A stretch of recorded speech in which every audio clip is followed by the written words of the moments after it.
جب سورج لپیٹ لیا جائے گا اور جب تارے بے نور ہو جائیں گے اور جب پہاڑ چلائے جائیں گے اور جب بیاہنے والی اونٹنیاں یوں ہی چھوڑ دی جائیں گی اور جب وحشی جانور جمع کیے جائیں گے اور جب سمندر آگ ہو جائیں گے اور جب روحیں جسموں سے ملا دی جائیں گی اور جب اس بچی سے جو زندہ دفنا دی گئی ہو پوچھا جائے گا کہ وہ کس گناہ کے سبب قتل کر دی گئی اور جب اعمال کے دفتر کھولے جائیں گے اور جب آسمان کی کھال کھینچ لی جائے گی اور جب دوزخ کی آگ بھڑکائی جائے گی اور جب بہشت قریب لائی جائے گی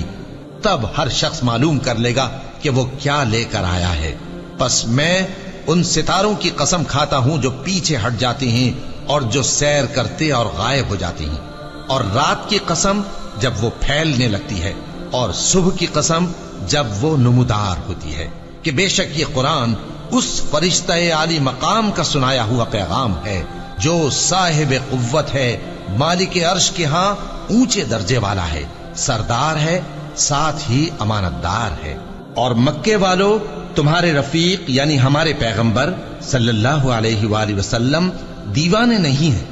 اور بے شک انہوں نے اس فرشتے کو آسمان کے کھلے کنارے پر دیکھا ہے، اور وہ غیب کی باتوں کے ظاہر کرنے میں بخیل نہیں، اور یہ کسی شیطان مردود کا کلام نہیں ہے۔ پھر تم لوگ کدھر جا رہے ہو؟ یہ قرآن تو تمام جہانوں کے لیے نصیحت ہے، یعنی اس کے لیے جو تم میں سے سیدھی راہ چلنا چاہے، اور تم لوگ کچھ بھی نہیں چاہ سکتے مگر وہی جو اللہ رب